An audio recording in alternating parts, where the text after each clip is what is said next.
All right, Anthony and Alex talk stuff back again.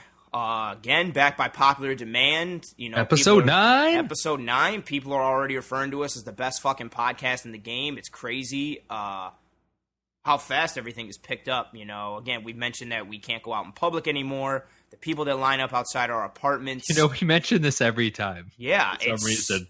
We do because it's the truth. I tried going grocery shopping the other day. Couldn't. It is the truth. It's amazing what fame and fortune bring you from something you just love to do. It's crazy. It's really a crazy thing.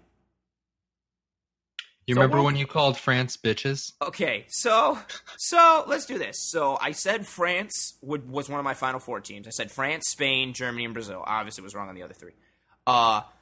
I did say France were bitches. I said on paper, they had a boatload of talent, but I said they would choke.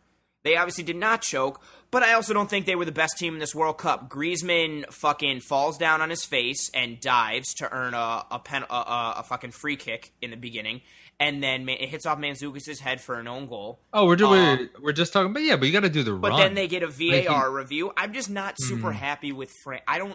This world... in retrospect, we alluded to it. You alluded to it, actually, in our World Cup preview episode, about how when we were talking, everything seemed straightforward, which means, nothing was going to be straightforward. And yeah, exactly. This whole World Cup was really, Just on the one side, though, with Spain and Germany. It was just weird, how the bracket turned out. The right side of the bracket was super weak. The left side was stacked. Especially the top half. Yeah, it was way too stacked. It was, it's like LeBron versus the West or whatever it is. Yeah, basically East versus fucking West in the NBA. It was just weird how it all shook out. Germany getting bounced early. The road that Croatia had. Belgium, no really disrespect to great, Croatia. They're a great team. I mean, I love them because they're made up of midfielders. Yeah, they're midfielders. Really strong midfield play, and they're awesome. And they still had to work to get there. I don't know if they could have beat Spain, to be honest, but we'll never know. Well, Spain didn't look. I mean, they didn't look good from. They didn't look great, but they became the favorite very quick. When I was like, "Whoa, Germany's out." Well, they were one of my Final Four teams. I thought they were being kind of overlooked, and then I heard a lot of people picking them to go to the final, but they just didn't seem right from the get-go. Even the opening game against Portugal, which I know Ronaldo scored 3 goals, but they didn't look like Portugal. Ironically, Portugal and Argentina are very similar. Well, Portugal's better overall, but Portugal sucks, but they have Ronaldo. And I did not think they also win these weird close games. Kind of mirrors Madrid a lot of times. They always find a way to win those weird close kind of contests. It's odd. And I did not think that first game should have ended 3-3. And I mean, De Gea lets in that super soft goal that Ronaldo shoots right at him. Spain's defense was kind of. Did you notice that there was some super soft goals in this World Cup? Well, if you go just through it, goaltenders just completely shitting. It's been the whole year. Look at the Champions League final, the goals that the Liverpool goalie let in. Look what happened in the Bayern Madrid game when that goalie screwed up. There's been a lot of weird goaltending play overall this year, and just hits your hands and then you let it in. Yeah, some really weird some stuff that I personally have not seen in soccer for a lot. Just stuff even in the final, right? The Croatia goal. Yeah, it was not. It's all. Just a lot of weird goaltending play. Stuff that I really thought was odd. And it's funny that's all happened in 1 year, in Champions League and then in World Cup. But yeah, Spain didn't look great from the get-go. But I still thought they would kind of neither did turn Germany. Around. No, and that really, I thought they would still, going into that last game against Korea, I was definitely all right, cool. So even if they come out as the 2 seed, doesn't matter. I was thinking they were going to stomp Korea 4-0, 5-0. I was thinking, oh man, is it going to be Sweden or Mexico that comes out? That'll be very interesting. I still even though I know they hadn't looked good, I still was drinking that Kool-Aid and definitely buying into it. I mean, we had both talked about the world talked about it really. Germany's a machine. They're still very good on paper. I thought they would be fine. And once they didn't get out, I was well, I guess everything's open for discussion now. And I didn't really believe in Brazil. I did before the World Cup. I thought they were the second best team. But then once they started playing, I didn't They Didn't see look. it. No, they didn't look. I mean that right off the kind of like the Spain thing. They didn't look good coming out of the gate. And if Coutinho doesn't score that cracker in the first game, they don't even score a goal that first game. Yeah. So they don't even get the draw. Like they didn't look good coming out of the gate. Yeah, kind of all the favorites had like a really rough start or some rough games early on. Yeah. Some barely winning game. You know, Argentina barely won that game. Well, I don't know if Argentina was a favorite. They sucked. No, but I think going in they have a lot of hype because they have Messi and then they have, you know, the team that they do around them, but it's like it never really comes together. No. Speaking of which, like, how much is this really affecting his like legacy? I guess it's going on. It's been going on. It's a lot. Not that I thought they were going to do anything really in this tournament, but you at least got to get to the knockouts. I don't know. Well, they got to the knockout. Oh yeah, my bad. At least you gotta like, I don't know. They just had like a pretty weak showing, and I know last time they were just getting by the skin of their teeth, kind of. But it's just crazy that they haven't won one of these finals that they've been in. They keep losing to like Chile or something like that. They keep losing to. Well, when they lost in the Copa finals like twice, or not Copa, what the freaking Copa America. Copa America, yeah.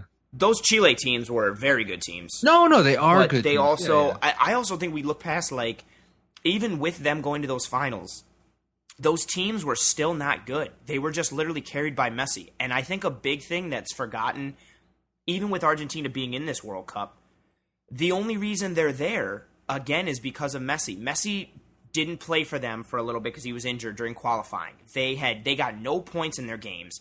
They had to fucking beat Ecuador back in October in order to even get there. And they were away at Ecuador. And the only reason they got through was because Messi scored a hat trick. Like, literally pulled them from death to get them into the final. Against shitty teams, like, he did that to get them through. That's how much Argentina sucks without him. And then when you get to the World Cup... Wait, why does Dybala not get any play in this? Oh, Sampaoli doesn't like him. This look wild. Which I didn't get. And even that, like, the lineups weren't consistent. The formation wasn't consistent. They need, like, a spark. They have no coaching. Look at France, for instance. Like, look what Mbappe did. Like, it's, like, crazy. Well, that Mbappe is, like, one of the fastest dudes on the planet. And that, no, I know, also, but he, like, you know, they're stacked as fuck. Obviously, they're stacked up front. Like, everyone knew offensively. It's, like, wild. Like, but... I mean, he ended up being the James Award, if there is one. Not that he's going to get, like, he's already gotten his, like, contract and stuff, but it's like, everyone's like, holy fuck, this kid's 19? Like, what the fuck is going on here? Yep, and they poured it on, and it's the exact opposite of Argentina's situation is just fucked. They haven't had good coaching. I mean, 2 World Cups ago, they had friggin' Maradona, and Maradona's an idiot, and, oh, God, just whatever.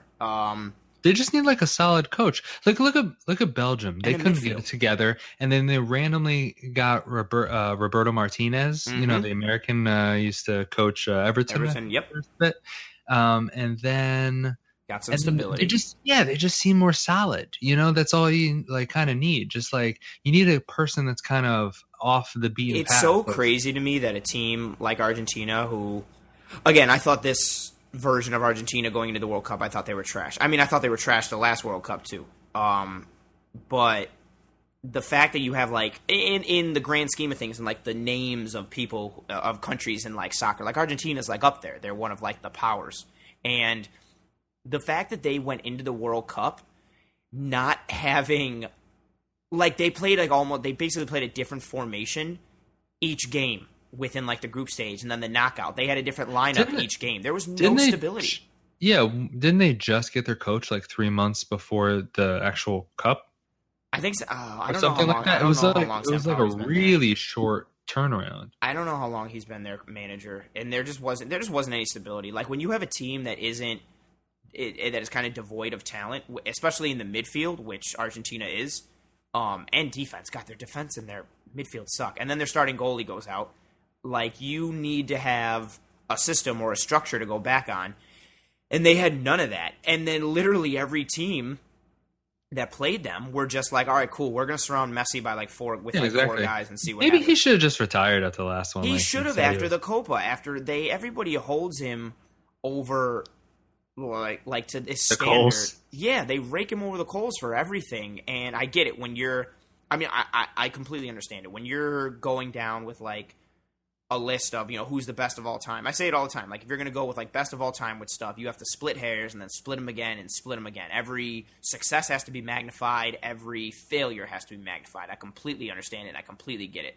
But I think here, the overlooking of... I just think there's a lot of, like, look at Messi failed, or, like, Messi sucked. But there's no, like, looking into the detail of, like, how bad his team was, or how literally, like, they keyed on him. And especially in today's day and age, where with video and film and study and tactics and, like, all this stuff, it's easier to create a game plan for people and a game plan for things. And you saw it in each game. I mean, I guess he missed a penalty. They should have beat Iceland. But Croatia set that mold right there, which was like, all right, cool. Like, we're just going to surround him every time he gets the ball. And he's either going to have to offload it or make something godlike happen. And if he doesn't make something godlike happen, we don't think anybody else can do anything. And that's exactly what happened. Like, Aguero had a nice goal in the opening game, but was kind of like whatever. And even again, like, I know they made it to the knockout, but that was a Marcus Rojo's finish. I know. Was fucking awesome. Like,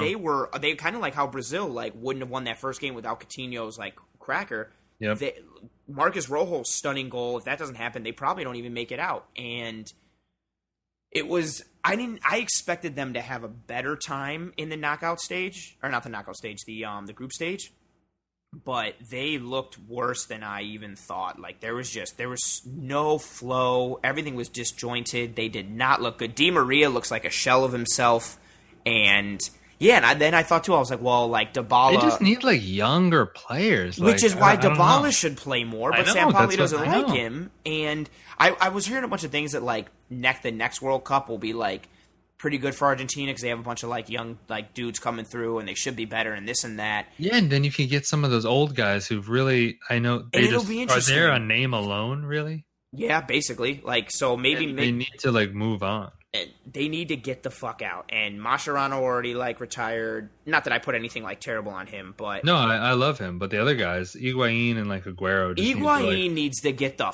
I fucking hate Higuain. Like, just... Oh, we could do a whole episode on that. I just don't understand his worth. And... Yeah, there was no help. I was thinking Dybala would do some stuff. He at least has it in him to pull, like... I mean, he did it to Barca in Champions League last year, just pulled, like, 2 awesome goals out of his ass. Like, he has that capability. That's the thing. Maybe the young guys don't have the stigma, the cloud hanging over them or whatever. Well, especially when the manager doesn't like you. Like, if the manager doesn't like you and doesn't want to play you, he's not gonna. Yeah, so the next one is supposed to be the one, so does Messi hang on? That's what I'm wondering. I know Ronaldo's definitely going to... I mean, he's not going to ever leave until they're dragging him off, but... he'll be there forever. I'm wondering if Messi does the next one. He'll be like 34, 35, somewhere around there. He'll be 34, yeah. I think he'll still be pretty good. How old Ronaldo? I mean, I know Ronaldo's 33. Yeah. But it's like... I don't see it being a problem. Like, I still see him probably being there. Is he still going to be the best player in the world around then? Probably not. How good is he going to be? I don't know. How good is Argentina going to be? I don't know. It might be better if he sets back and is like the distributor. I mean, I guess that's been his role kind of, but he needs like more like horses up front. If he can get some finishers. I would even trade in that for like some defense. Just give me like a solid defense for Argentina so he can go forward more or they can do some more shit. Like that was what the problem with this World Cup was. Just hold the middle? Yeah, they had everything was terrible. Their goalie was bad. They're not good. Their defense was atrocious. No, they were bad everywhere. And the next World Cup will be interesting. I think Spain is going to be everyone loved France because they're like exciting because they're all kind of offense. You know, nobody really and that's but they're still decent in defense. I mean, you got 2 solid center backs. And a good goalie. Exactly. But everyone likes them because of all the horses they have up front. You know, how many awesome offensive talents they're just throwing at you that are barely French. But I wasn't thrilled with how like the final played out. You're bitter over that. I don't. It was exciting. I mean, I like soccer. A lot of goals. I like it a lot. I just don't like It just put a bad, and I know it's part of the game. It put a bad taste in my mouth right in the beginning when Griezmann like dove to get that foul that led to the goal right away. Like you literally watched him fall down before the defender even got to him, and that again, I know it's part of the game and it's how it is. I just didn't like that. I find that I know better than that Neymar one. Where he rolled for like 9 hours. Neymar's a fucking bitch. But yeah, I didn't like that. Like that sort of dive in that. And then that, of course, leads to a goal. And, of course, it wasn't even like a legit, we made this awesome play goal. You got it off of a dive, and then it deflected off of Mandzukic's head and went in. I just didn't like the way it started. And then the second one, a corner and a bounce, and it hits Perisic's arm, and then we video review it, and it's a penalty. And it's like, I just didn't feel great about those first two goals. And then even Pogba's goal, like, bounces off the defender, everybody pauses, doesn't know what's going on, then he scores. I like the Pogba goal. It wasn't bad. I mean, it was a nice finish. Everyone stops. I get it. I watched it and was like, I just didn't feel, I don't know, this World Cup was weird. I didn't feel like the best team won it. I mean, maybe they are the best team. I did. I think they're the best. I think they showed up. I mean, they went through the tougher road. They were the favorite in the final, so I'm not going to, say anything about that. I mean, they had that side of the bracket they had everyone, right? They had like Brazil was on that side. Belgium was on that side.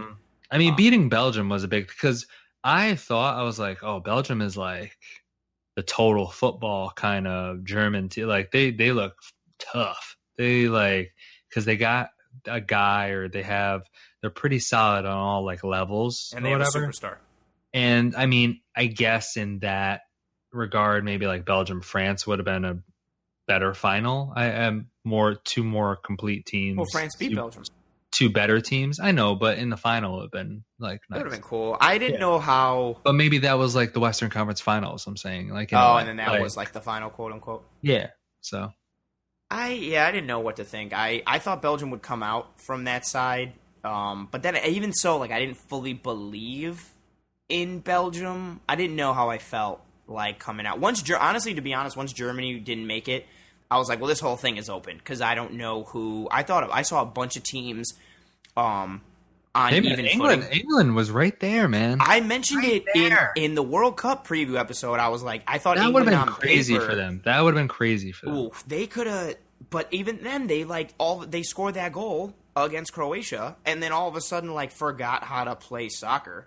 And everything they did what England does. Get the ball to Harry. I thought that was the strategy. They didn't. I saw a really good breakdown of it. I forget who it was when I was watching it on ESPN FC, and they were talking about how it was like they blamed like coaching and strategy for their loss against Croatia. Just how they didn't set up Dele Alli and the rest of the midfield in proper points. Like they couldn't get control of the ball. They exhausted themselves because they were having to like chase down the ball so much and chase down men, and how the Croatian midfielders kind of overran them, and they were set up poor tactically from a tactical perspective.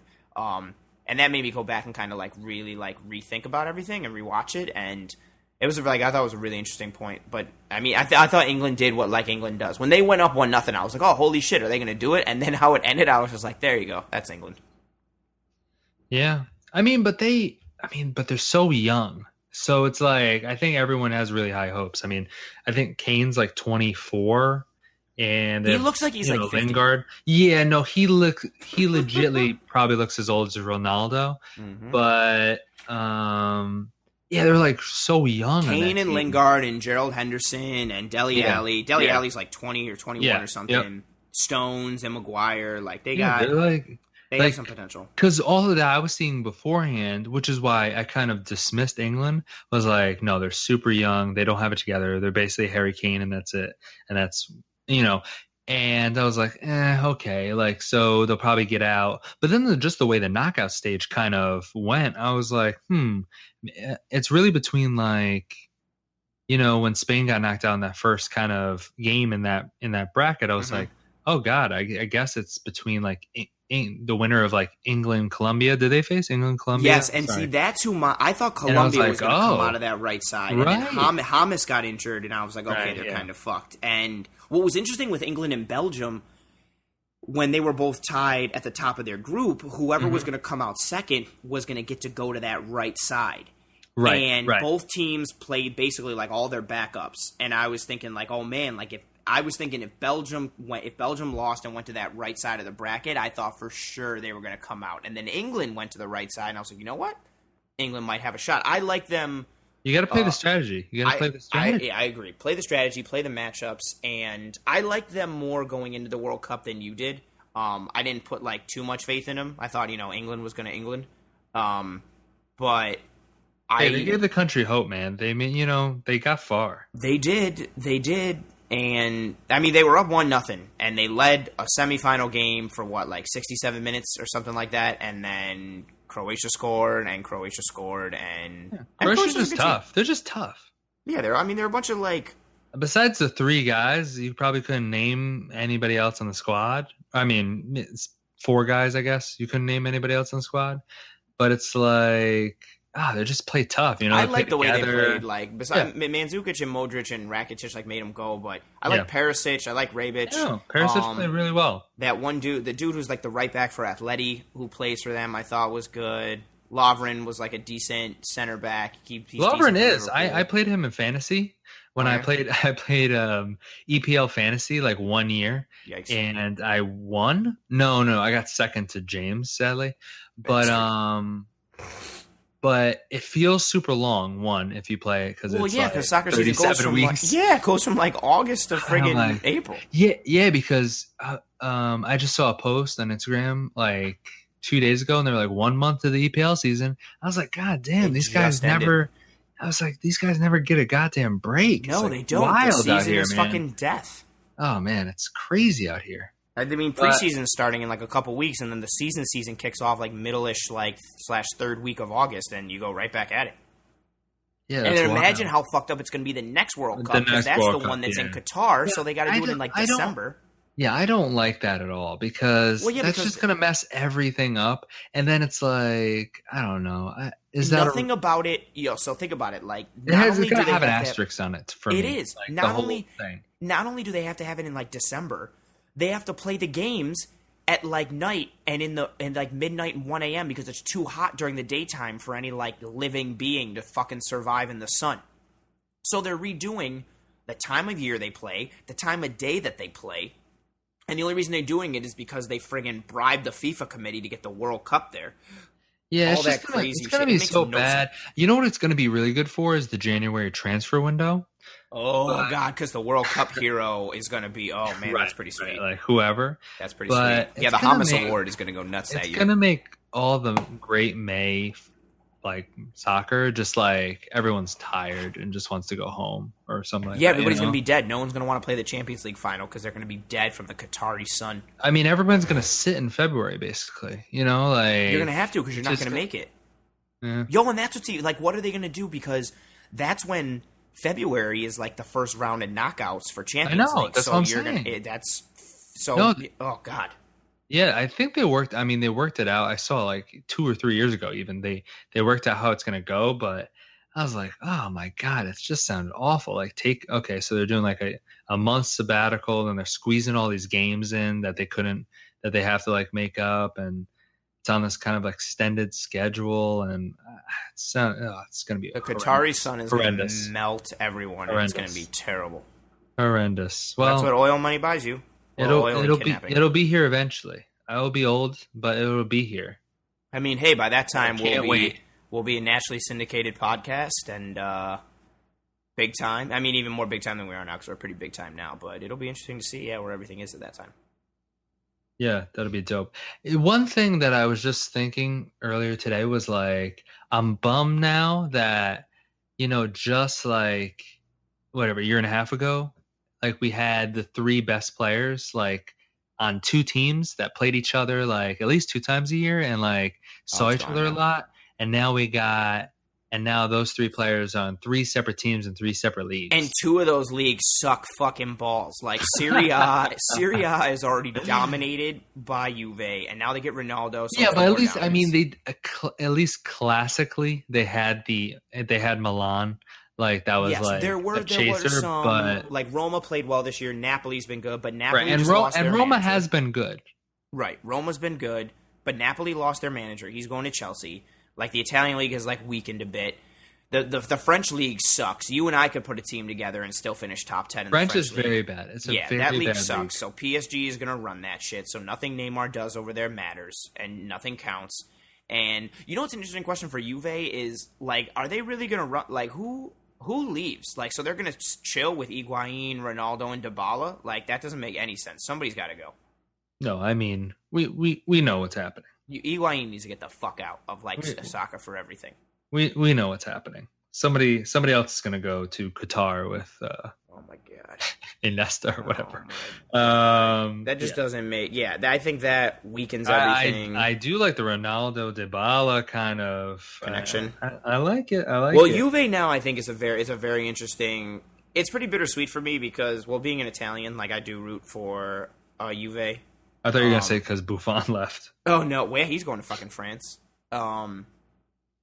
I like him going to Juve. I was kind of like, oh, like, this doesn't make me feel great, but I think it makes them.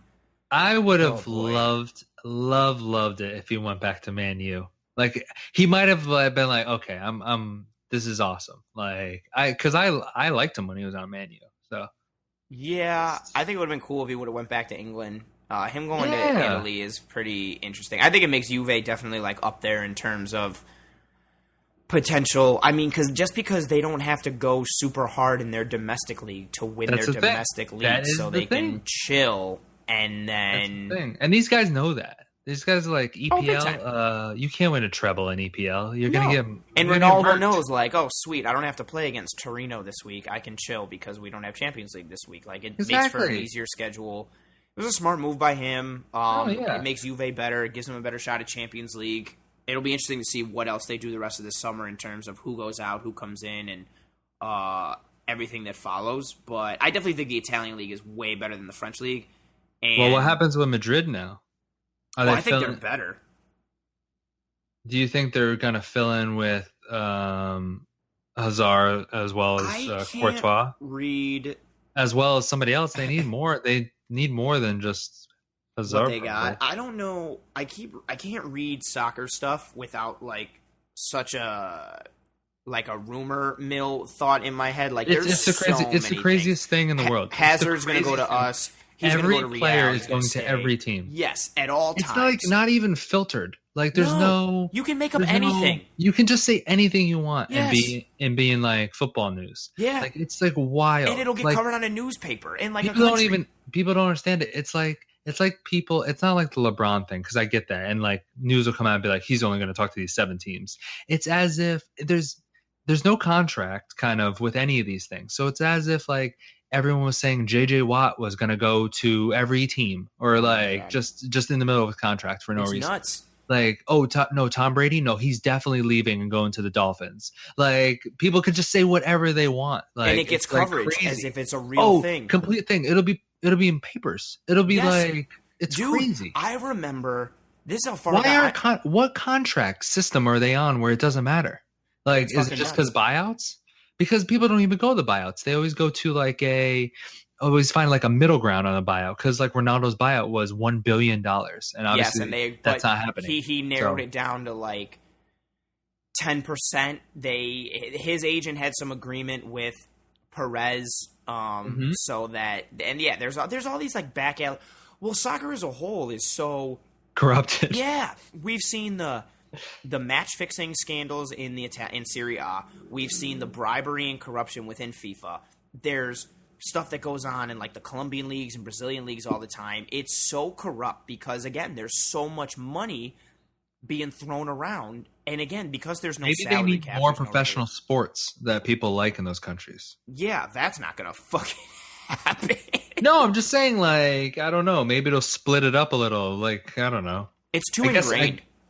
It's too ingrained in there. There is nothing. But you can't like something else. Like, they don't know that they can't like something else. I think we have like an embarrassment of riches because they're just like, not gonna like something. We just think of like the big four or whatever. I know hockey gets kind of shit on. Nobody gives a shit about it. I give a big shit about hockey, but like legitly, I would say, NFL obviously is like top dog, but NBA. I mean, I love the NBA. Is very close. And baseball. Some people watch baseball. I mean, I can watch a baseball game if it involves the Yankees, but I can I cannot watch a Rockies Diamondbacks game or Oh, whatever. I can. Yeah, I can't. So I just like you have your choice there where it's like in these other countries it's like if you're in Ecuador, you're watching soccer, but you don't have another choice. Like it's like, oh, why not? Why they can't play hockey in Ecuador? They can't do, I don't know. I just don't think it's going to get established. Like, it is what it is. Yeah, I know. It's hard. It's hard. It's like the XFL. It's like literally saying like starting the XFL in another country. They're like, why do we need this? Oh, this isn't going to work. Yeah, exactly. They're like, no, that's okay. There's just no, I don't know. It's so much for like, there's just so much corruption, so much money being thrown around, and I don't trust any of these rumors. I don't know who Madrid's going to get. I don't know who Barca's going to get. All these, everybody's nobody in and knows. out. Everybody's a potential. Everybody's this. Everybody's that. There's. Messi's been going to Man City for like. Oh my God! Is Messi going to go to Man City? Is Messi going to go to Man City? And then it's like, oh, Hazard's going to go to Barca. Oh, Hazard's going to go to Madrid. Oh, Chelsea says there's no way they're going to sell Hazard. Oh, Hazard just killed a guy. He's going to retire. It's like, what? You can't just say things. I mean, he'll go somewhere. I don't know where until like literally the same 5 like major sources tell me where he goes. And that's when I'll believe it. But he'll go somewhere, and I think he goes to Madrid. But this year. Yeah. Ugh, that'd be gross. I think both him and Courtois go. Obviously. I read that Courtois was done, from an actual source. Maybe I'm wrong. Done internationally. No, that he was a 99% done that he was going to Madrid. That it was like signed, sealed, and done. Oh yes, no. I thought no. It is done. It is done. Like, okay. and yeah, that's done. All he's come out and said afterwards was like, he's like, Hazard, we must go together. We are a package. Oh, great. So I was like, okay, I guess. Suck a dick, Courtois. Now I'm not. Oh, yeah, and we're over here trying to be like, hey, should we get Rabiot from friggin' PSG? Yeah, exactly. Soccer! Yeah, Madrid's still going to be really good. Man, well, yeah, they have a bunch of talent. Jesus. Ugh. Well, that's what happens when you invest in the youth, like Barcelona used to do. Used to did is not proper grammar. Like Barca used to do, and then Barca got away from that, and just Barca has a terrible. Messi is in 2 situations where Argentina is run terribly by their presidents and their coaching, and then Barca. Well, Argentina, you can't put Barca on that level. I mean, they win. But the Argentine. The Barca board is garbage. Like the decisions they've made. Okay, but going in Champions League, I would say in the final, in the quarters, or going into the knockouts. You've had the greatest Champions League.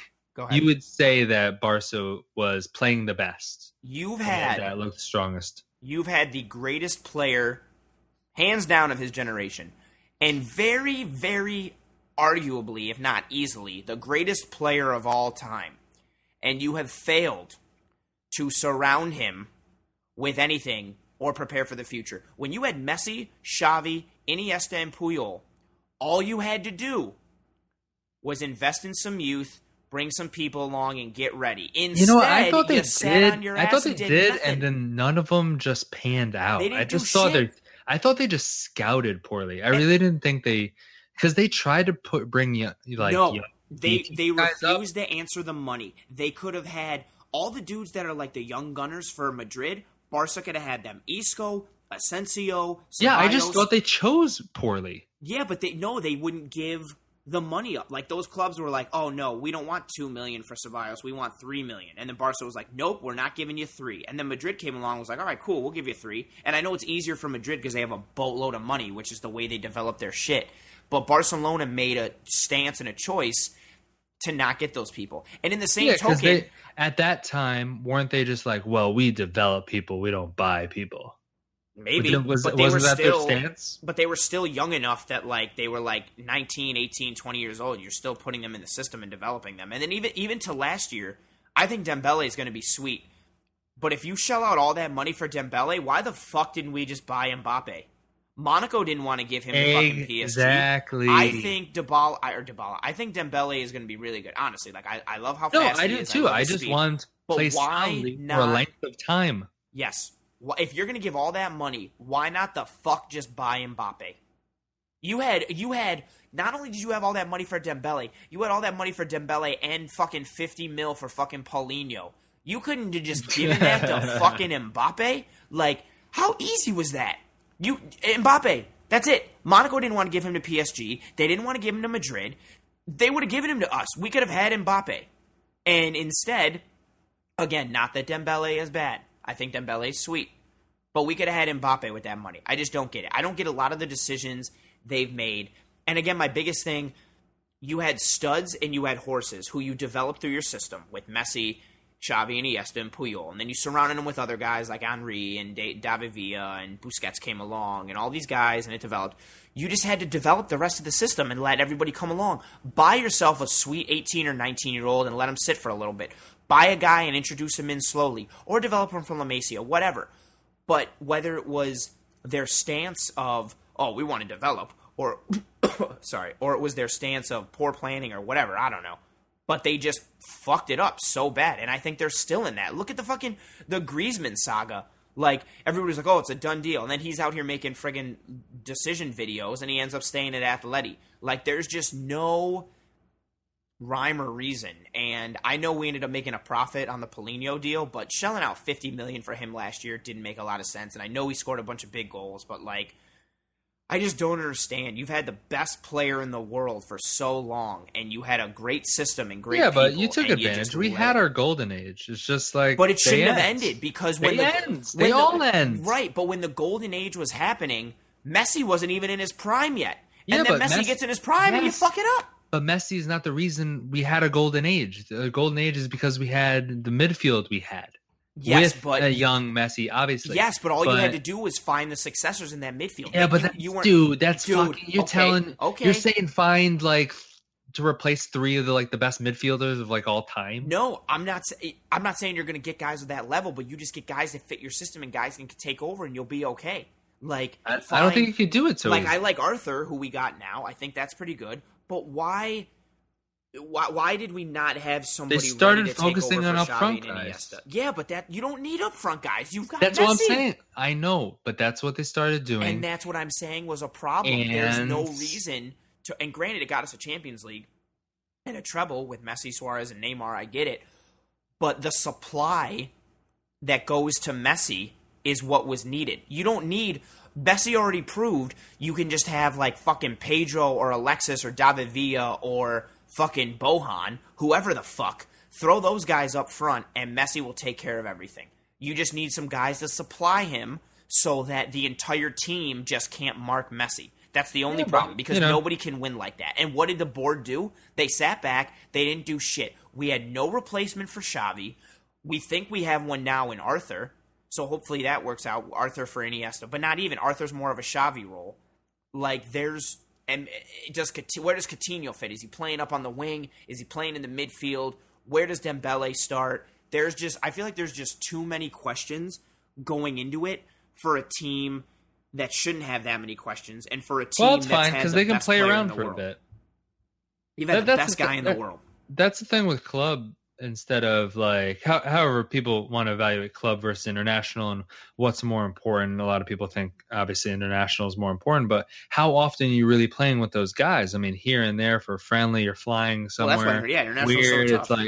It's like your coach is never like, your coaches could be changing a lot, over the course of like your career internationally. And it's like, but with your club, I mean, with your club, you're in and out. It's like your everyday thing. So that's why I think it's like more important. It's like saying, it's very like American because we come from like clubs, like if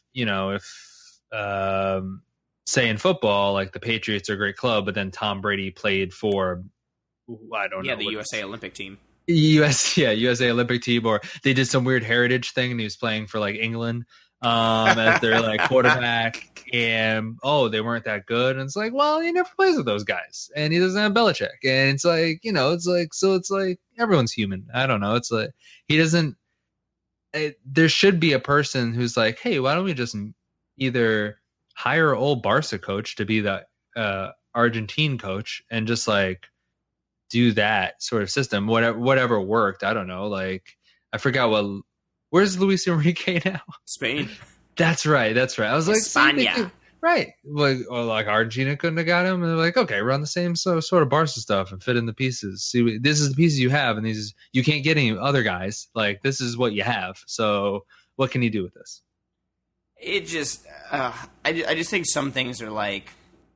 Actually, no, the Patriots are like a really good example. You got a really good quarterback and a really good coach. You have a system in place. Find people who fit the system. They're always retooling, always evaluating. Barcelona should have been doing that same thing. In that one, though, like, for instance, if Pep and Messi had stayed the entire run until now, I think it would have been different just due to the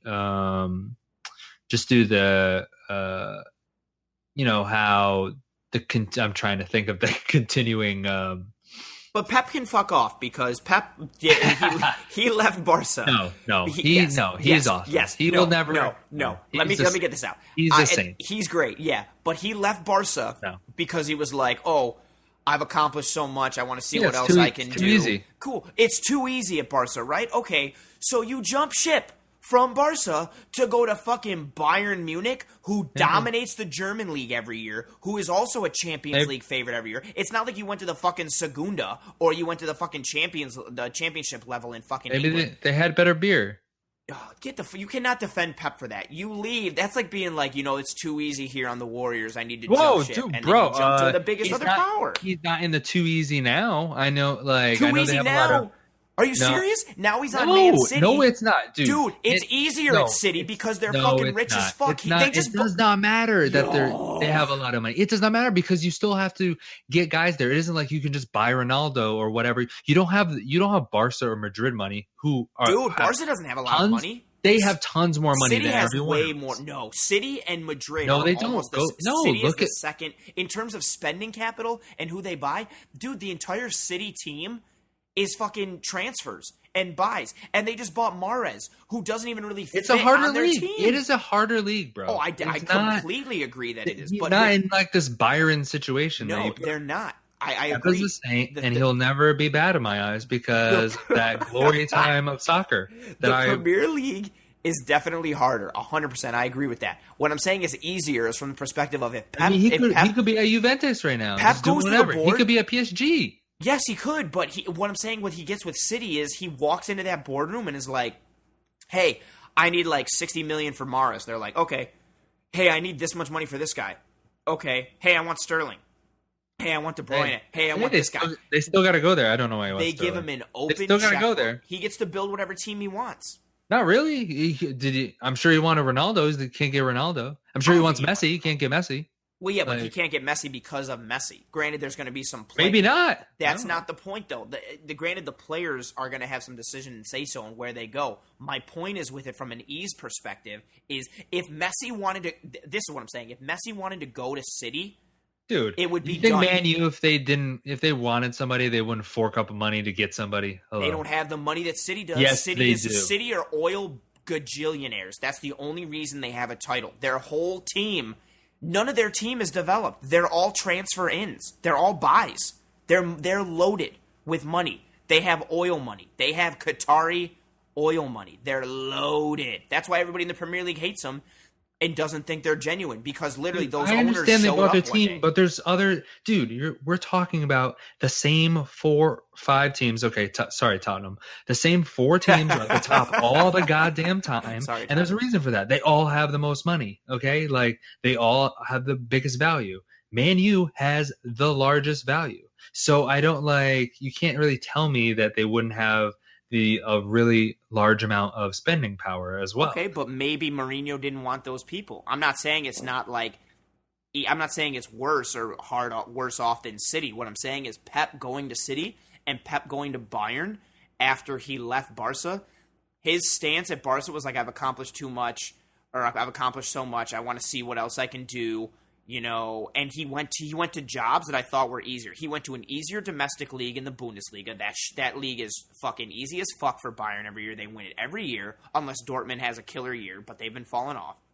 So the only thing he has to worry about is Champions League. And Bayern, not only are they rich and they get to buy players from anywhere they want, they also use the rest of the Bundesliga as a fucking farm system. Anytime somebody's good, especially at Dortmund. Oh, you're sweet, cool. You're coming to Bayern. It's like everybody in that league accepts that Bayern is the parent and they have to do whatever Bayern says. So everybody goes to Bayern. They get bought by Bayern already in that league, let alone players from the other world. So Pep would get an open checkbook and an easier league at Bayern. Then he goes to City, which is a harder domestic league by far because the Premier League's the toughest shit, but he has a bigger wallet, a bigger checkbook, and a board that is willing to do anything. Much like PSG, because they are also Qatari-owned and oil people.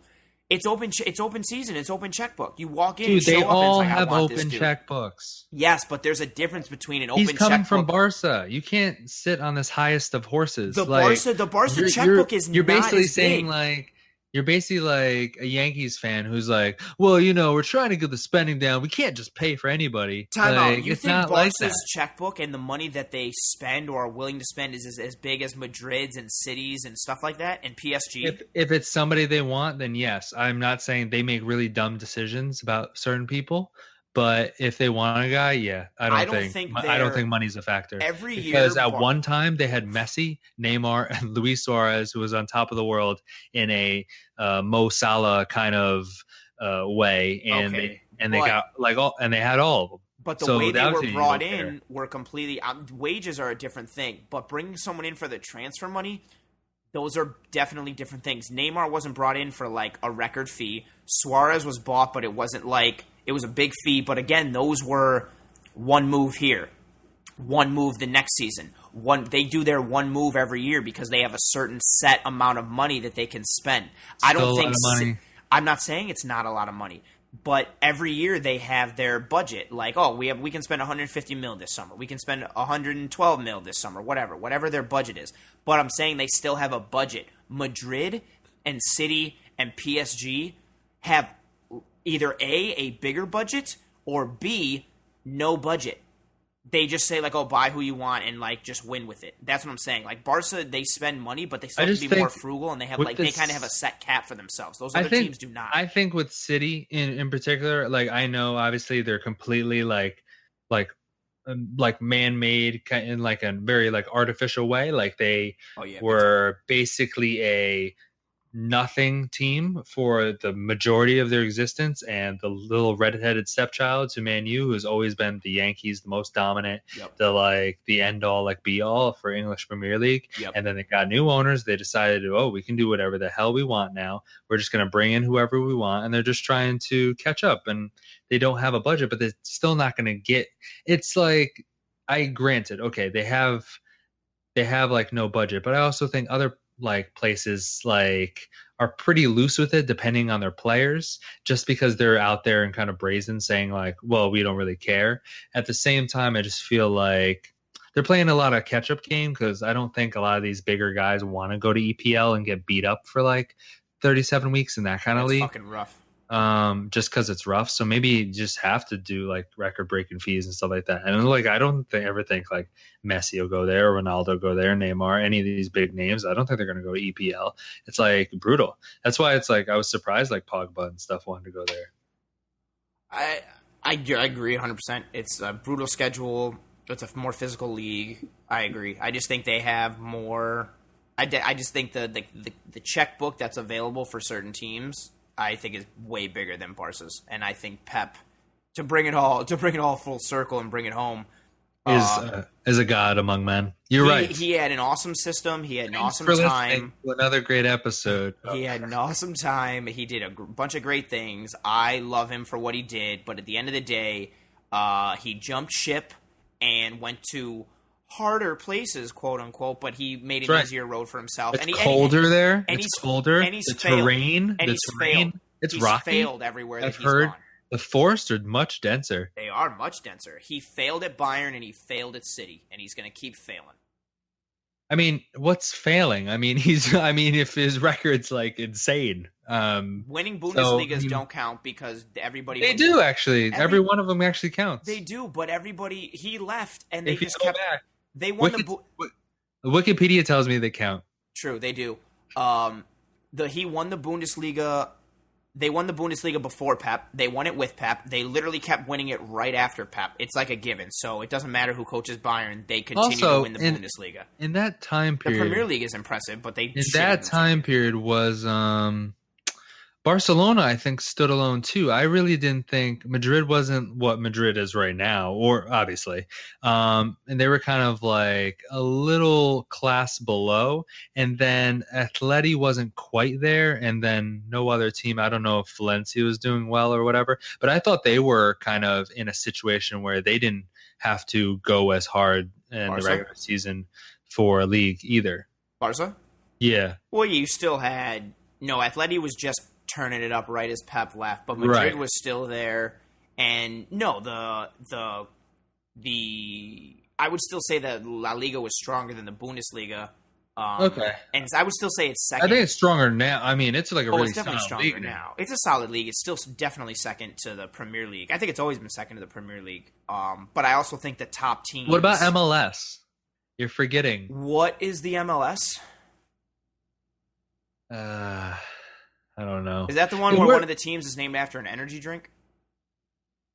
The Red Bulls? Of course. Dude, Red Bull, what are you talking about? Red Bull controls every what's the Red Bull stadiums and all this stuff over in Europe? I know there's Red Bull. There's Salzburg. Red Bull everything. Isn't that where Werner plays from Germany?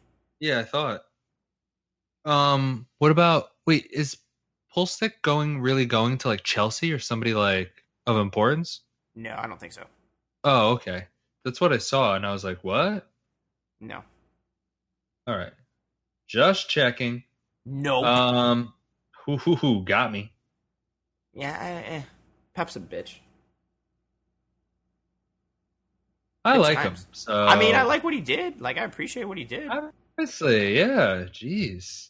High horse in it. I'm high horse in it? Yeah. What? You sit on the highest of horses. What? I don't even own a horse. High horse. I don't even own a horse. Why am I going to keep a horse in the Bronx? Just out back. I'm going to ride it with the guys who ride their dirt bikes. I'm going to be like, wait for me. Exactly. Vroom, vroom. You make the sound in your mouth. Whose bike is that late at night? It's nobody's bike. That's Anthony trying to make bike noises on his horse. Exactly. When did you put the pre-order in for that Ronaldo Jeep jersey already, or? I actually bought a Jeep car, like an actual Jeep, and then I wrote Ronaldo on it. Oh, did you do the pinstriping?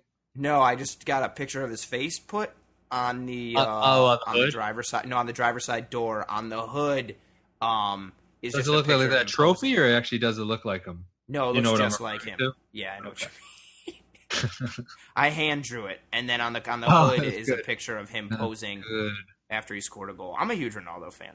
I think he's great. Obviously. Great. I love him. Yeah, well, you love Ronaldo. Anyway, did you watch Extreme Rules? I love him. Yeah, I did. Really? Loved I'm surprised. It. No, you didn't. No, you're right. You hate the WWE. I didn't. I liked Owens getting thrown off the cage through the table. I thought that was a cool He shouldn't spot. have done that. I get it. Like I get it. You want to do a Foley spot, but I think he's accepted the fact that he has no direction in his career and that creative is just terrible. Yeah, what is going on with that? Creative. Well, not to beat a dead horse. But, I mean, you knew in that match that you were just going to get slobbed over. But. I was wondering what. As soon as they were like a cage, I was like, okay, what spot is going to happen where Owens is going to get fucked up and it's going to make Braun look like crazy or really strong or something. And I was thinking, Did you like the cuffs? Did you like the cuffs? Yep, love the cuffs. Broke from the cuffs. I was thinking there was going to be something bigger, like Braun was going to get out but still want Owens, and Owens just takes a whole wall down. Yeah, or he literally rips the whole cage off. Or he runs on the ropes like he's going to do a clothesline. Owens ducks. He goes straight through the chain link, lands on the ground, walks away. He wins.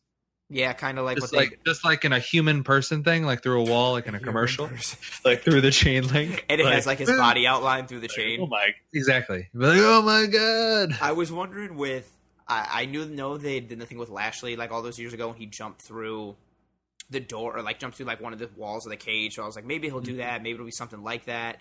But yeah, him throwing him off, I thought was an interesting spot. I was sports entertained. Yes. The rest of the pay-per-view, I guess, was just kind of I don't know. I'm also really coming down. I don't like WWE. I think they suck in a lot of ways. But I don't go into any WWE thing thinking that it's going to be terrible or looking for it to be bad. No, I do not. Yes, you do. No, I definitely do not. You have a huge bias. No, I don't like the style anymore, and I don't sit think down it's good. and put your sad puss on, and then press play. I don't put my sad puss on at all. I don't have a sad puss. Here's the deal with it. But it's right? hard for me to like it and appreciate it now when like the G1 is going on for New Japan and like being in San Francisco. Like it's tough. It's going from like greatness to a pile of shit. But it's like I know what I'm getting. I don't go to Jumanji and I'm like, well, sorry, Rock, your character wouldn't have done that. Like, well, I don't do that either. Like, I know what I'm getting. Yeah, like, I'm not getting an Oscar-winning film here, and like, no, I do the same thing. So I look for the positives. I look for some cool stuff. I'm not expecting to like it or come away being like, oh, that was a really good show. If it is, awesome. That's a bonus. But AJ Rusev was an okay match. That was a good match. AJ Rusev was a good WWE match. I thought. Why do you have to preface it like that? It's a good match. Yeah, it's a good match for WWE. It's a good match. If that AJ versus like Rusev match 3.5, was on, I don't know, something like that. If that match was on like a New Japan card, I would be like a little let down. No, you would not. But I hold different expectations. The names? No, because I know they would wrestle. If those two dudes were on a New Japan card, their match would be better because the style would be different and what they can do. AJ is AJ. Like, he's one of the best wrestlers in the world. He doesn't get to do a lot of the shit that he does. I think Rusev is fucking awesome. He's athletic. He's strong. He's quick. He's got a good moveset. He's capable of a lot. He's a guy who, if you put him in the right organization and or company or let him like do the shit that he could do, I think he could be really sweet. So I think if they had like if they fought each other in New Japan, he made chicken salad out of whatever they gave him with this thing. Exactly. Like if he would be able to make even better stuff if he was in a better league or a better like promotion. Again, like the Nakamura AJ matches that they've had since Mania were he's in the best promotion, Anthony. Oh, you're right. I'm sorry. Anytime you use my real first name or like say it, I know like it's bad or you mean business or it's like a joke. It's one of the three things, and I have to decipher it. That was a good match though. It was a good WWE match. Preface. But no, I thought it was all right. I like how Rusev sold the leg. Yeah, I thought it was good. Good back and forth. I didn't think that was really bad. I didn't think I thought the Iron Man match was. The only thing I didn't like with the Iron Man match, I thought Rollins and Ziggler was good. I never like the number of falls when it goes like, I know this one wasn't like super high because I know some of the other ones are like 12 to 11 and like it's just like stupid ridiculous. I don't know. I guess I harken back. I always think of the Brett and Shawn one. Correct. And I just like a good 1-0, 2-1. I don't know, something like that. I also don't like the time setting, like a 30-minute Iron Man match. Well, most like real matches are going to go like 22 or 23 minutes anyway. So we're just only adding 7 minutes and then making it as many falls as we want. Right. I don't. If you're gonna go Iron Man, why preface it? Also, like, just aren't all matches really like 20-minute draws, 30-minute draws, 60-minute draws, which they never use. Like, Broadway is never used anymore. No. But like that is the the premise of every match. Yes, I completely agree. And when I hear Iron Man, I don't like when 60. They do it like that. I don't want like, well, it's gonna be a 15-minute Iron Man. Well, it's gonna be a 30-minute Iron Man. That's stupid. I don't like that. I just think an Iron Man match should be an hour match. You shouldn't shorten it or anything like that. I agree. And if you don't want it to be that long and take up that much of the card, then it's not worth having. Like, Correct. Then you don't have the right guys, I guess, to do it. Like Brett and Shawn, yeah, duh. Like Angle and Brock, I think did one. I was like, cool. It should be these people. Yeah, it should not be. I mean, Dolphins. Seth could do it. Yes, they could definitely do it and let them go for an hour. Absolutely. I hear Iron Man match, and I don't think it should only be an hour. It should only be an hour. Yes, there should be no preface. There should. What was the woman's one? Didn't they even make it even shorter? I think it was like 15 or 20, maybe something weird. Yeah, that was Bailey and Sasha, right? I think I don't really remember. I think it was. I think it was that second one after Brooklyn. Then they made an Iron Man match for them just to say this is the first women's Iron Man match when they were just doing all of that. All the good things that Bayley and Sasha did in NXT has all been scrubbed from my mind because yeah, I know. I'm only lucky enough that I went to the first Brooklyn show, so like that match probably is like the best match I've seen live in like the last like 5-10 years. Yeah, so. Sick.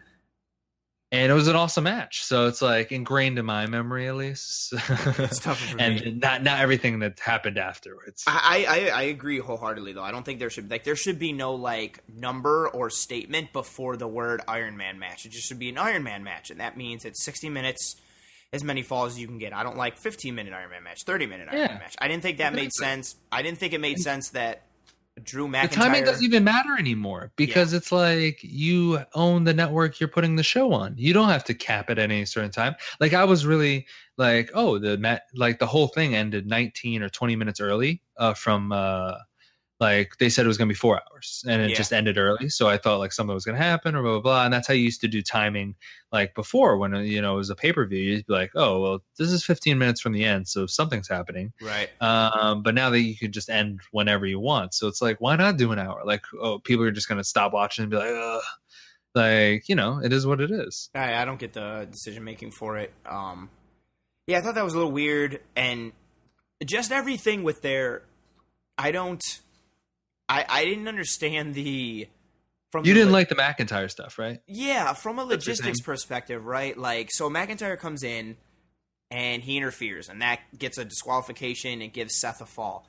But then he gets to beat the shit out of Seth, and because it's already been counted as one fall, he can continue to beat on him until he gets thrown out. So he beats the shit out of him. You thought it should have been multiple falls? Yeah, like every time he attacked him or touched him, like that should have counted as a fall. Because then McIntyre beats the shit out of him and leaves him laying, and then Ziggler just racks up like 3 pins in the span of 2 minutes or whatever because Seth is all beat down from McIntyre. And then at the end, Kurt comes out and is like,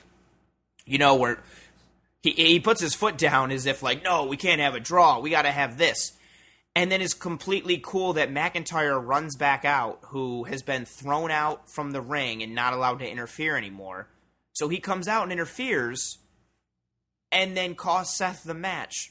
So Kurt, like, you just restarted it because you wanted to have a real finish, but you're cool with McIntyre doing that. And then also...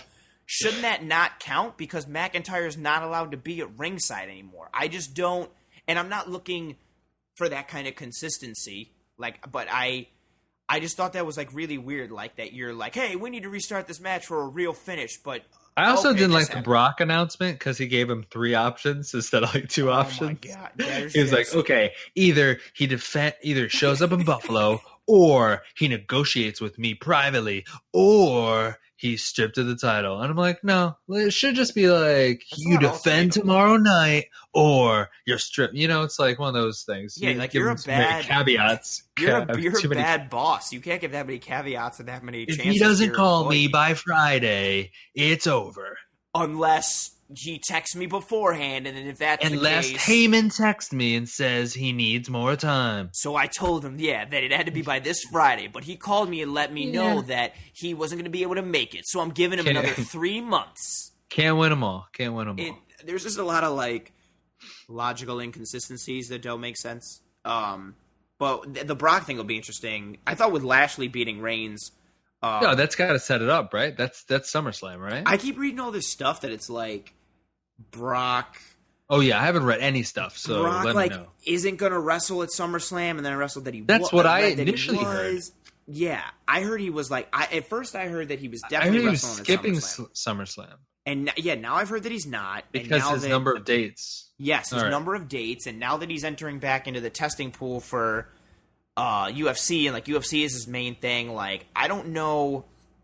I just think it's a terrible situation overall in today's day and age because your champion isn't showing up on the show, which is bad enough. But then, like, with the internet and Reddit and the smarks and the marks out there, like, everybody knows, like, what's going on with Brock and what they're trying to do with Reigns. And it's just such a bad look. Like, you had the guy win at Mania, and he hasn't been on any program or product since. Well, no, he was really, on the really, Saudi that Arabia was just thing. the main mistake. Really, Yes. like, because everyone knew, despite not wanting to happen, you should have just made Roman the ended this champion shit. at Mania. Done it. And you dragged it on because of the Saudi Arabia thing, and then everyone thought, okay, well, they want to make the Saudi Arabia show like crazy, so they'll probably switch it there. And then you don't switch it there, and it's like, what is going on here? I just don't understand why they've been dragging. I feel like Vince keeps waiting for like, no, I'm going to pull the plug on it because I want. It's like he really knows something. Like I don't know. He wants like, that pop. Is Shawn Michaels coming and winning this belt? I don't know what's happening. I think he wants that pop for Reigns. He wants Reigns to win it and have it be he's going to be waiting for a fucking long time. That's exactly what it is. Like, so I think he keeps getting like he goes to put his foot in the water and then takes it out and is like, no, it's not warm enough yet. And then goes to put his foot in again and is like, it's still not there yet. Like, and I don't think there's going to be a time because everybody knows what's going on. And unfortunately for Reigns, I don't think he's bad. I don't think he's a good promo and a good mic guy, although he has gotten better. He's gotten better. He's gotten better. Unfortunately for him, he's fucked because no one is going to see him as like a legitimate thing. Everybody sees him. It doesn't really matter what happens. Correct. Everybody sees him. His whole push and everything that he does from now on is always seen as contrived. It's always seen as forced. And now it's become like the way the Shield thing. Like, even though people liked it and wanted it or whatever. Well, they weren't behind Reigns with it. Yeah. And it's almost become like a gimmick where how even when Kurt Angle's a good guy, like everybody, like when he comes out and his music starts, everybody wants to chant "You suck." Like it's become a gimmick thing now. Every time Reigns comes out, like they're gonna boo him. When he cocks his fist, they're gonna boo him. When he does the ooh-ah, they're gonna boo him. Like nobody. You gotta find a way to use it to your advantage. I mean, and I guess that's not turning heel. They should just make him a fucking heel. Like that's not gonna happen. I think he would play so well to that, and no, because people of our age and our nature would just go the other way. Like I still wouldn't like him. I wouldn't like him, but I think it would be better. I think it would be better as a heel. I just think there's a contingent of people who just like would be like, oh, okay, they did that, and then just turn on that in like a couple weeks too. Oh, there would definitely be a contingent of people, but I think the majority of people would be like, okay, I'll take it. Like him doing bad guy stuff, I think gives him just a better range and a better outlet. Like nobody's buying what he's selling anymore, and everybody knows. But he's the top guy. This is his yard. It is his yard, and you know what? It's impossible for it to not be his yard because no one says it's their yard and have it not be true. It's not like he could just say it, And the front and the back, or the whole thing. That's a very good question. Well, the ring would be. Would the ring be the front yard and backstage would be the backyard? Maybe the ring would be the house, but then I don't know. Is Gorilla in the front yard? Gorilla's dead. Oh, yeah. Sorry. I'm sorry. That was. I don't. I don't. Yeah, is backstage the backyard and then the ring is the front yard? So does that make Gorilla the foyer? Or like the porch? That would be the porch. I don't know the deal, but I do know it's his yard, and I'm not great with architecture. He's the guy, I guess. Now. I just want an extra move or two. Is that like too much to ask? Can I not have your finisher 30 times in a match? I mean, I know that became a very popular thing, and I just don't like it, I guess. But yeah, me either. I don't need to see. Like, even with Brock, I don't need to see 5 F5s in somebody. Well, because that's what Vince is. Vince is all gimmick. Like, he did to German. Brock did those Germans that one time and said, suplex city, bitch. And Vince saw it as like, oh, gimmick. I'm going to make shirts, and all he's going to do is suplexes. The same shit with, the broken Matt Hardy thing. Like, rather than focus on the whole gimmick, Vince was just like, oh, I guess that just means, like, he laughs a whole bunch in a certain way and does an accent. I'm just going to have him do that. He's just going to laugh a whole bunch. Like, Vince focuses on one certain part and then just oversaturates the market with it until it sucks and it's dead within, like, a week. That's, like, his mantra. That's what he does. And I always bring it back to it, despite that, how successful WWE is and how much money he has and the empire that he's created, I don't think he's got a very good mind for wrestling, and I don't think he's got a very good mind for business. I think he's fallen ass backwards into a lot of successful things that aren't because of him, and The only reason he got set up in the first place is because he got his daddy's money and his dad's company, and most of the successes that he has are because he's fallen ass backwards into things, or because someone else has come up with the ideas and have done something with it. Like give me an idea from Vince that he came up with that is successful. Because I think of like the buying XFL, out every local territory and becoming a national brand, and then getting on USA and getting on like TBS and creating like a multimedia conglomerate. So one thing with that, awesome, great idea. But one, the only reason he was able to do that is because he got his dad's money and was able to do it because he had a bunch of money. Two, the other reason. So everyone gets something. Let me finish. Just because you, even if you got $500,000, even if you got $1 million. Yes, he turned it into more. I get it. He turned it into $1 billion. But he wouldn't have been able to make that move without his dad's money. And two, the only other reason he was able to do it is because he stabbed all the other promoters in the back because they all had an agreement to not do that. They all had it set up by territories. So he stabbed everybody in the back and used his dad's money to do it. Good move, but it's not like he did it because he was great. Like, that was an idea that a bunch of people had. But one, they either didn't want to do it on principle or they didn't have the money to do it. And Vince did it because he has no principles. And two, he didn't have the money either. He got his dad's money. So that's one thing. So I don't know why you would need. Who cares what the status quo was at the time? All those promoters did. It's a carny business. They're all a bunch of fucking carnies with their fucking carny rules and territories and this and that. They're all a bunch of carnies. But I'm just saying, when somebody like new comes to the party, it's not like well, I always used to write.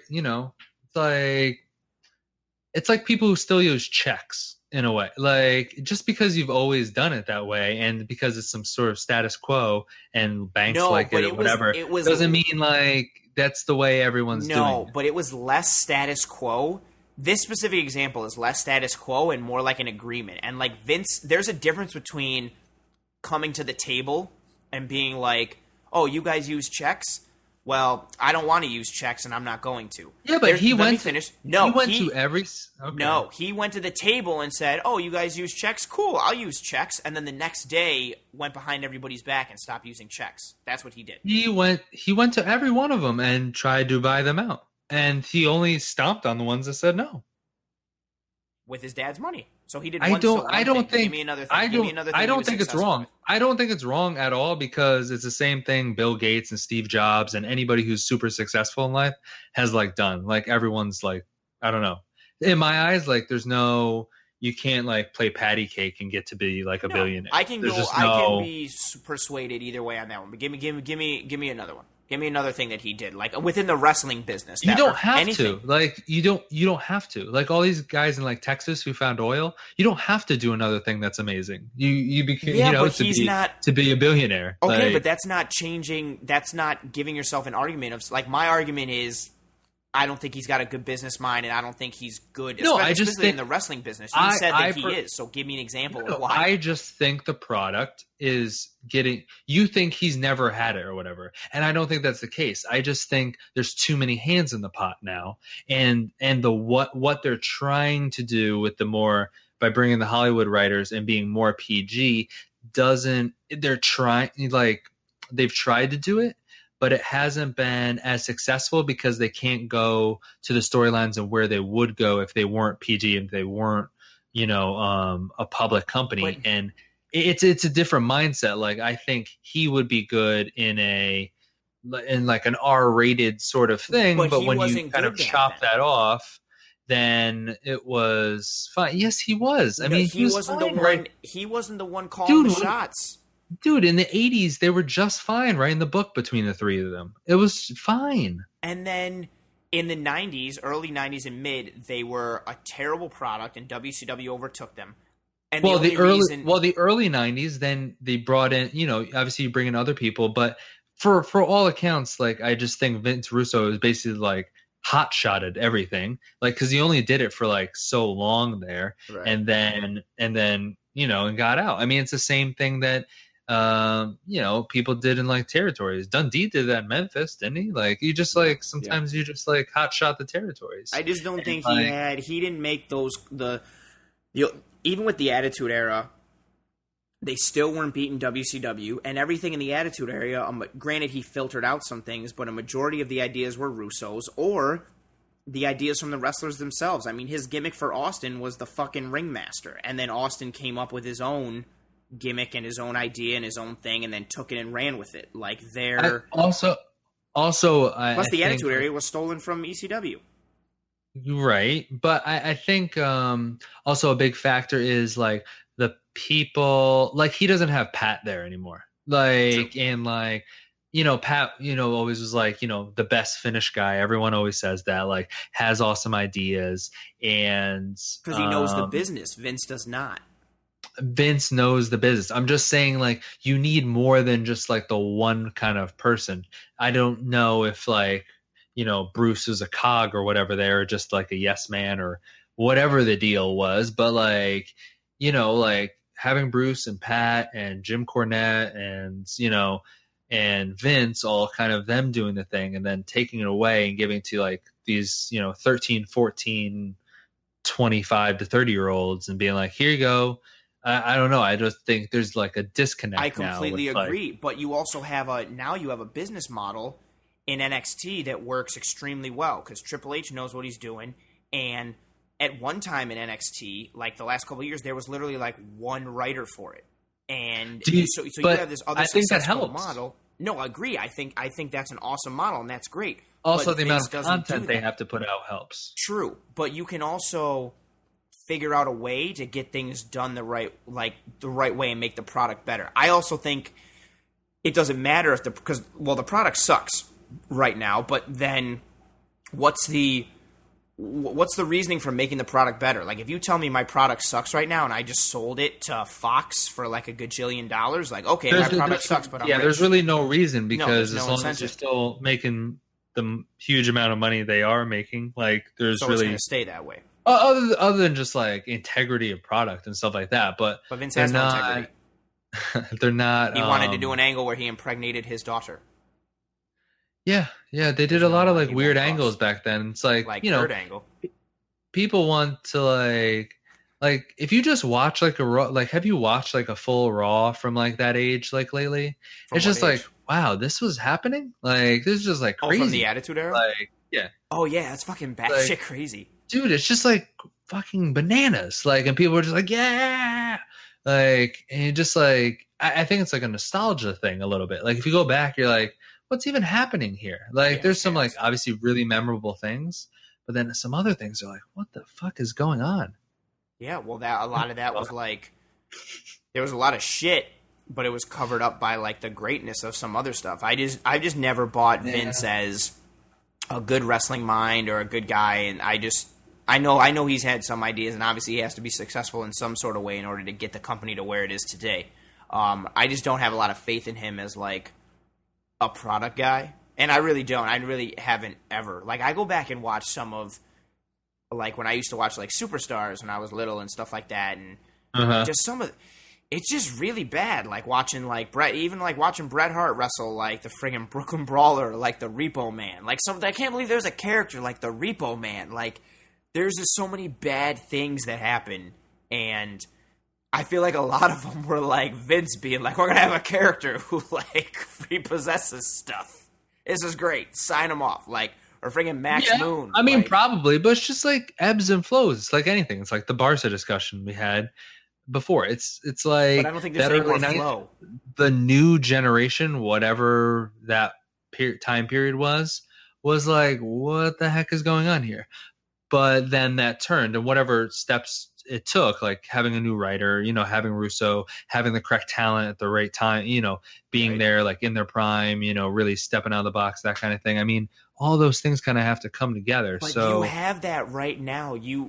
My personal opinion, I always thought, like, the TN. I mean, we think that because they have good workers, but that's, like, exactly it.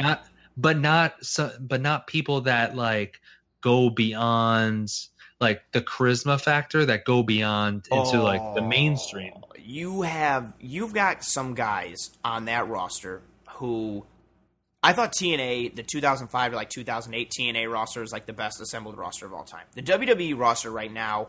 You're just saying from a work standpoint. No, but just from, like, everything, what they can do. Now, I think from a work standpoint, from a promo standpoint, from so many things, if they let these guys do what they could do, the product would be so much better. Rollins knows how to cut a promo, knows what to do. Kevin Owens is one of the best people on the mic, period. Samoa Joe is one of the best people on the mic, period. I'm not talking about work rate. I'm not talking about in-ring ability. I'm not talking any about that. I'm talking about pure ability to talk, connect with the fans, drive a story, whether it's a good guy perspective, whether it's a heel perspective or a face perspective, whatever. They have so much talent on this roster, in-ring and out of the ring, that it could be amazing in so many ways. And the fact that that's what to me also makes it just as like what makes it even worse now is because how good it could be. But maybe you just need to have an attitude with a like, fuck it, I'm just going to do whatever I want a little bit. And you might get only one shot with that, in a way. What do you mean? Fuck it, like I'm just going to do whatever I want. Because you're saying like they from have... their perspective? Yes. Like you're saying that, obviously these guys do have like... There's a lot of guys there that have good mic skills, but they get covered up because they have to say this line, this line, this line. Yes. There has to be a... I don't want to see like a groundswell or a switch or whatever. There's got to be a person that has like, and it would take like, I don't know who this would be. Who says like, oh, I'm not going to say like the scripted line. Like a Pillman or something. I don't know. Like just be like, oh, okay, yeah, and just say whatever. But you have to be right. You have to be like right about that because you have to like get over by doing that and that's not gonna like happen. Nobody's going to risk their friggin' check that they make for. I think that'd be the only way it's going to happen. Well, it's not going to happen. Because nobody's going to risk that. I think you get some like wild cards like here and there. Maybe someone does it kind of like goes in there and just trying to do it on purpose once they get to the main card. Like, and they don't care. Like, I could see like I know they have to work through NXT and all that stuff, but what happens if like Omega really didn't care because he knows he can always go and do whatever wherever. That would be pretty sweet. He's about like, the integrity of like his character and like actually like, not only the work, but like, the performance around the, the promo work, everything that goes around it. Yeah. So if he's like just glad hands everybody until he gets to that spot and then he gets and then does whatever the fuck he wants and then just does whatever he wants. But if you get over, then it's not like, this is what everyone's always said. It's like, well, if it works and gets over, then, then you're not going to get in trouble. The other way, you might get fired. It's like going to take a person with like extreme amount of clout, one, like a big signing or something, like somebody who can't like, get fired almost immediately, which I don't know who. But can anybody have that clout? Like, wasn't Vince pissed as fuck like when Brock busted open Randy like he did?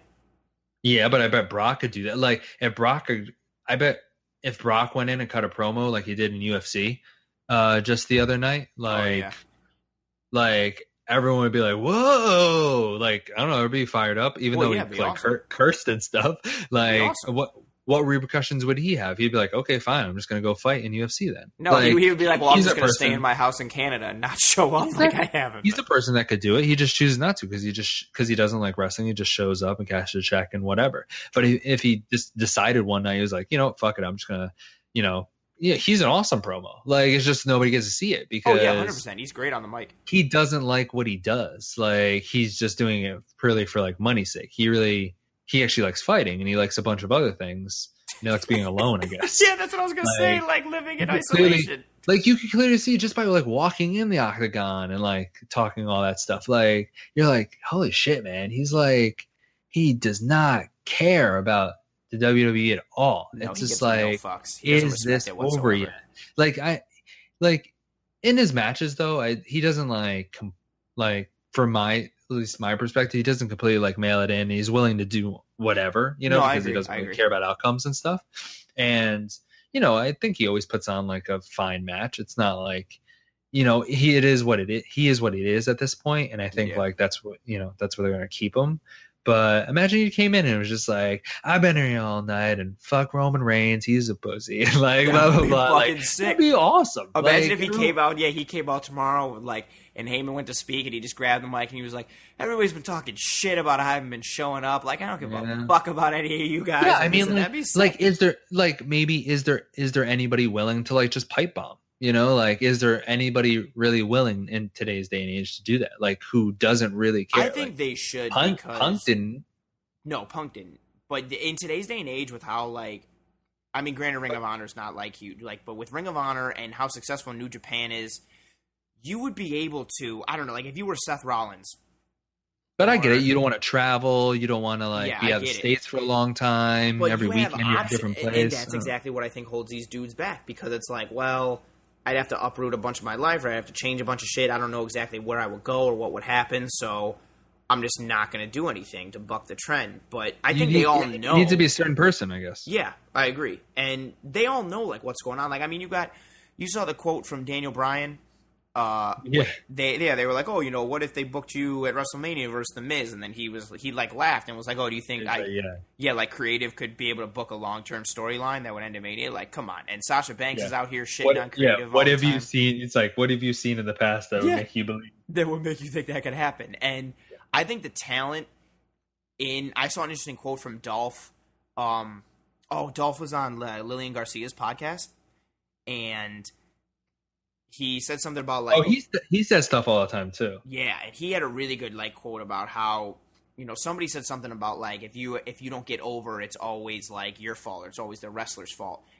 And Dolph said he used to think like that, and then he got to a certain point where he thought he was doing really good like work, and Shawn Michaels was at a show one night, and Dolph was like, hey, like, do me a favor, like, I'm about to go out and do this match, like, please watch it, scrutinize the hell out of it, and tell me, like, why I'm not getting over. Tell me what's going on. Tell me why I'm not getting a push.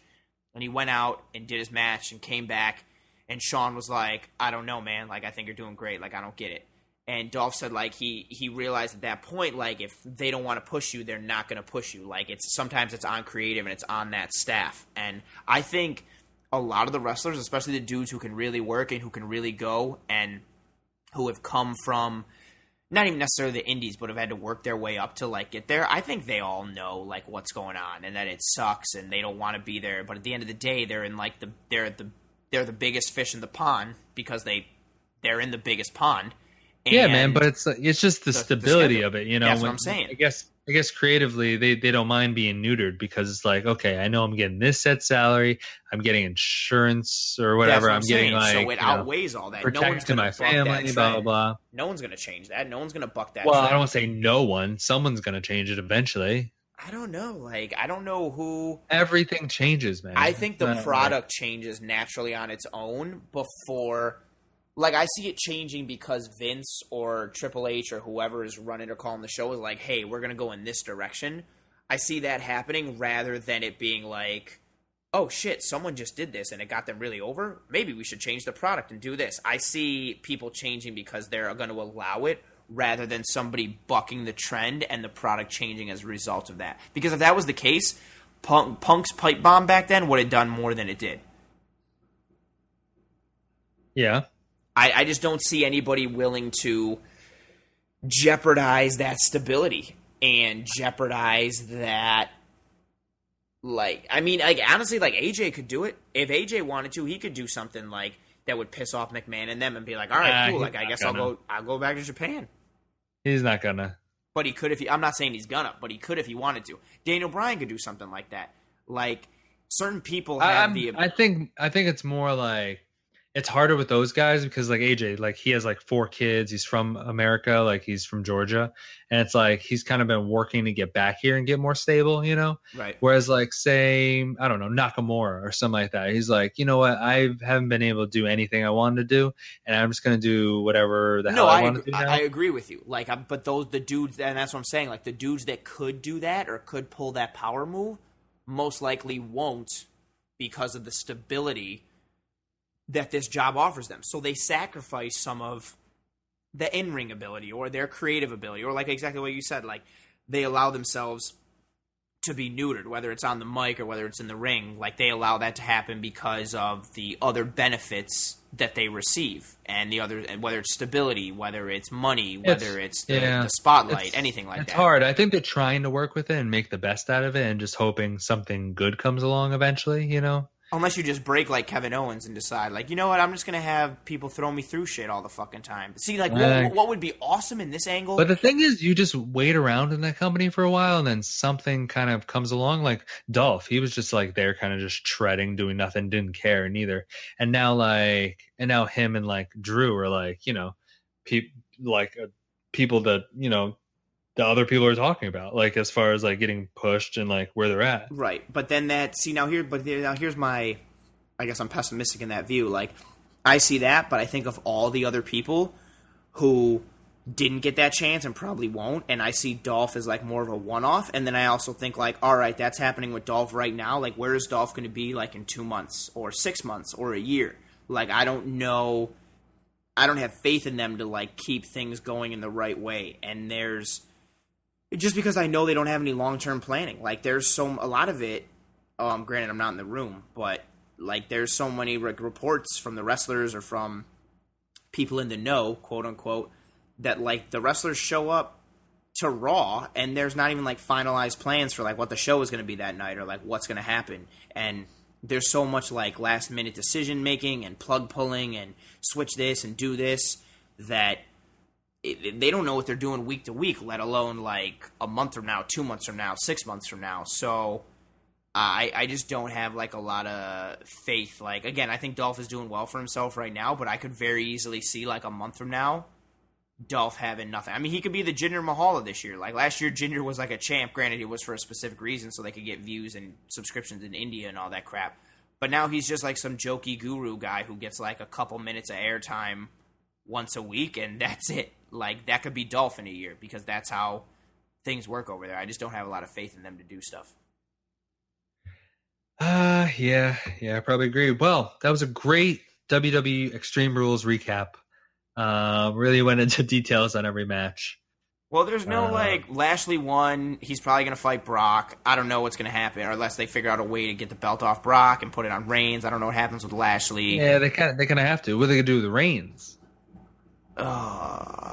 I still think the belt goes on Reigns, like, at some point, right? Like, it can't not. Like, is Lashley going to fight Brock at SummerSlam and then win the belt?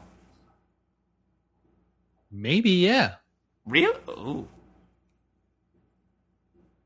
I feel like with Reigns losing tonight, like, I think I feel like what most people feel. So, like, I feel like Reigns lost, but in my head, I'm still like, they're still going to figure out a way to give him the belt in, like, the next month or two. I'm always like skeptical and wondering where they're going to go. I just don't. I mean, I also don't know what's going on with the Brock thing. Like, is he going to wrestle at SummerSlam? If he does, that means he has to drop the belt, right? Like, he's not going to, because if he goes back to UFC, he's not. I don't know. His contract's weird. Everything is so convoluted and cloudy, and I know. And then you add into like who Vince wants to push and who Vince wants for stuff. And I thought Reigns was going to win tonight. I didn't. So Lashley, I said tonight. So I see Lashley winning. I thought that was like kind of a surprise, especially because he did it off of like one thing. Reigns didn't even kick out of a finisher or anything like that. I don't know where they're going to go. I guess, but that means Lashley fights. I don't know. What does Brock do? Come out on Raw and be like, "Oh, I'm not fighting anybody." Like, are they going to strip him of the belt? Is he going to drop the belt? Does he lose on Raw? Does he lose at SummerSlam? You think he loses to Lashley at SummerSlam for the belt? Yeah, I think they're really trying to get this belt off him, especially since he made that appearance at UFC. I don't know. Put it on Bobby Lashley? I could see them doing that. I mean, Vince has like faith in him, because like he's an older guy, and that's usually people that like Vince has like more faith in is like people that have been there before, and put it on, like, build up Lashley as much as can, like, oh, he beat Brock for the belt, blah blah blah, just to give it back to Reigns eventually. Like, I could see that happening. Because you can't do Reigns and Brock again. I mean, you could. Isn't that what they've been building towards? Yeah, I mean, yes, but I just think you can't do it again. We've been over that. You might as well try to give all that push to Lashley and then go from there. Ugh. I guess so. I feel like they've been doing it for so long. They just need to like get it over with and put us out of our misery so we can finally move forward. Yeah, and why not try to do something like that? Like 2 UFC guys face off, blah blah blah. I don't know. I know Lashley was in Bellator, but no, it's still MMA. Yeah, MMA. MMA guys, facing off. I use even though it's not correct. Like, I use UFC and MMA as like the same interchangeable thing. Yeah, like Xeroxing. Yeah, yeah. Exactly like that. Can you Xerox this? I'd be like, you mean fax it? Yeah, that's the only thing really going forward. Like, I think I came away from with Extreme Rules. I wonder what direction they're going to go in with Owens. I would love for Owens to have like some snapping, like, because he was so awesome when he was in Ring of Honor and when he had that whole Reign of Terror thing. I would love to see him be like an actual badass heel and like get pissed and like fuck Braun up, but probably not. I was thinking like what direction they were going to go in with him, and then once Reigns and Lashley, I was like, what direction are they going to go with him? I knew Nakamura was going to beat Hardy for the belt. I didn't know how, so I was like, okay, he's going to get a belt, and I don't know what they don't have any direction for him other than making him like a corny Japanese guy. So we'll see what happens with that. But the main thing I came away from Extreme Rules was like, yeah, the Lashley and Reigns thing. I was like, who fights Brock? Who beats Brock? Does Brock lose at SummerSlam? Like, does Brock lose at all this year? If he does, when? Who does he lose to? How does he lose? It's so like convoluted, but I think it's convoluted because of the real life implications. Like, is Vince like does Vince want the belt off of him before he fights in UFC, or does he want him to still have the belt? You gotta have it. You gotta get the belt off before that. Does Vince have an agreement with Dana that Brock walks to the cage wearing the Universal Championship? Like, no, I don't know what's going on. No. I just think you do that because Brock's one of those guys. Maybe at the negotiating table, you don't know what's going to happen. You know, he's the kind of guy I could see who would, Ultimate Warrior as it would, and like hold it up, or like not hold it up. Like, he doesn't really care about the belt, I don't think, but just like, go about his own way. And so I would rather have the belt off of him, so you're not in a weird Bret Hart situation. And just get the belt off him as soon as you can, because he kind of already had a shine. Now he's in, USADA testing again, and that means he can have a match, I think, in like January or something like that. So what are you really going to do? Like, let him hold it to Survivor Series, but then he's going to start camp, and it's, I don't know, like, because either you want him to have the belt like all the way up to the fight and have him like drop it like right after the fight, or however that goes, but that's like a long time from now. So I kind of think it's like, okay, second biggest pay-per-view of the year, Brock just got some rub from UFC, everyone's expecting him back, blah blah, let's do a switch and give it to Lashley, and kind of, or Reign, however they're gonna go. But I think SummerSlam makes the most sense because he's not going to make it to WrestleMania, basically, because he's already going to have the match. And if it goes poor, and then you got to think, like, if the match goes really poorly, like if he like has like a CM Punk kind of match, because he goes in against Cormier and just maybe gets knocked out or something. You also got to think of those ramifications. Then the shine on your belt is like much worse. Once it comes out that he gets, I don't know, something was in it and he gets the steroid thing again, or something like that happens. Or what if he wins the belt? Testing, but from Cormier, yeah. I mean, but I think there's more things that go wrong than right. Isn't this also a thing? I'm not like huge in like MMA and UFC, but isn't this kind of like fucked up that Brock is literally like hasn't been fighting and hasn't done anything, and he gets a title shot now? Just for the fuck of it? Because it's exactly like WWE. Oh, it is. The amount of eyes he gets watching. Brock has always been, I mean, the best time UFC ever had, I mean, was Brock. Connor has real things. Connor has the biggest gates, but the other biggest gates besides just Connor are Brock. But don't they have actual stuff to determine like who the number one contender is? Like, shouldn't it be like, well, this guy is in this weight class and his last three fights, sort of, but they still do, but they still do matchmaking. Actually, their main matchmaker, Joe Silva, actually moved just recently or very soon is gonna like move on, and I was wondering how that's gonna really change because he's been the matchmaker the whole entire time for UFC.